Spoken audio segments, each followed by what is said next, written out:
So the last question I always ask my guests is, what is the most radical thing that you have done recently? And it's the time of coronavirus, so who knows if you're, I mean, but what has been the most radical thing you've done recently?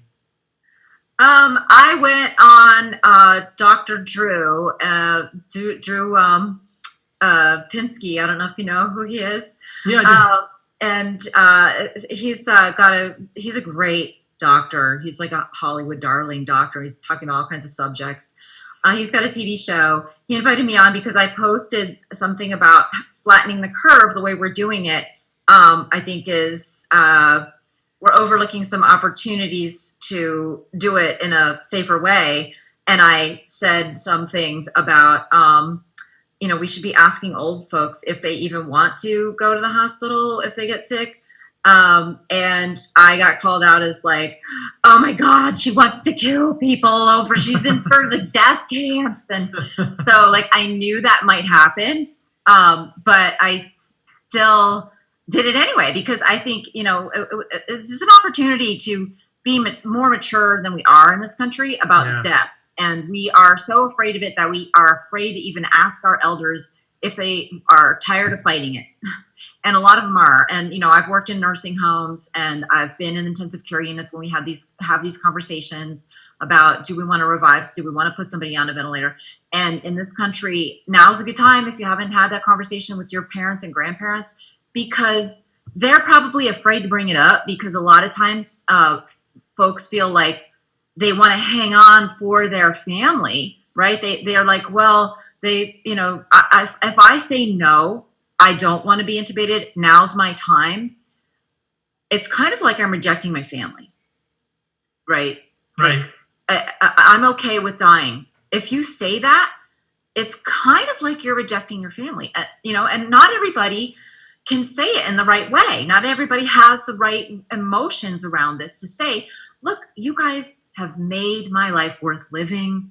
And if I go now, if now's my time, I'm happy with it. That's okay. Let someone else have that intensive care, that ventilator. Let a 30-year-old have it, please, because I don't even want it. Forget this stupid epidemic. I don't even want it ever, right? So now is a good time to try to have those conversations in an open and accepting way. And just be aware that it is a radical thing to do, to even talk about. And people in your family will say all kinds of stuff, but it's the right thing to do. I love it. And I've thought the same things.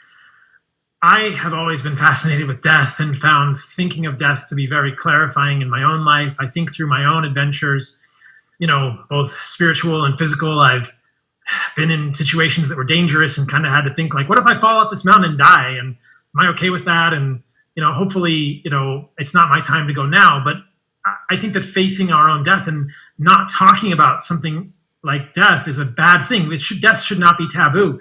This is a great time to talk about death. And I think a lot of the response to coronavirus is fueled by fear of death within our culture and the inability of physicians and all of us really or the difficulty that we all face in talking about death in a sober way and thinking, like we're all going to die at some point, and maybe it's coronavirus that's going to kill us all.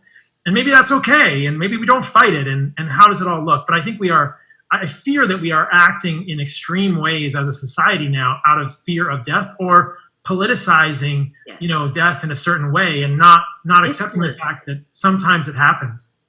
It's politicized, and the unspoken mandate is that if you are okay with dying, at the end of your life, approaching the end of your life, or what you feel like is the end of your life. Maybe you're 60, but you have all these other medical problems and you're like, I don't know. I don't think I can do this much longer. Maybe you're 90 and you've had a great life and you're like, I don't know, I'm kind of tired. That should be okay. But we have this mandate now. It's like we have this mandate to fight death, and we force people to fight it, even if they're not interested in that battle. And I think that is crazy. And that, more than anything else, is what's taking our economy down right now. I think so. And I think that there are lots of religious traditions and spiritual traditions that treat death as just another phase of life. It's another door that you walk through. It's not the end, or who knows what happens after we die. But it's a very clarifying thing to think about. I don't think it's something we have to fear. I think it can be beautiful to understand our death and to embrace our death. And I think that if we fear it and we fight it, that's not the way it's supposed to be either. I mean, certainly we don't, if someone is depressed, we don't want someone, committing suicide if they're depressed or in an unhealthy state. But if people have come to the end of their life and lived fully and are in a good state of mind and are happy and not depressed and can say, you know what, it's my time to go, that's their right. And that can be beautiful. And that's amazing.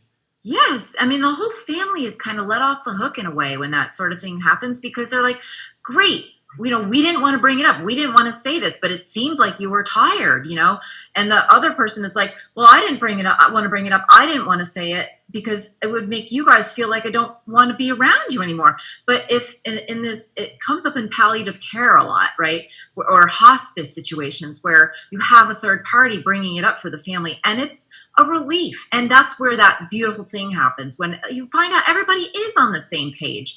And that in and of itself is a beautiful thing. And I love it. That's super radical. And we don't get into that kind of stuff a whole lot on this podcast. So thanks for adding that. It was like super geeky. And we're talking about polyunsaturated fatty acids and electron clouds. And now we're talking about death and spirit.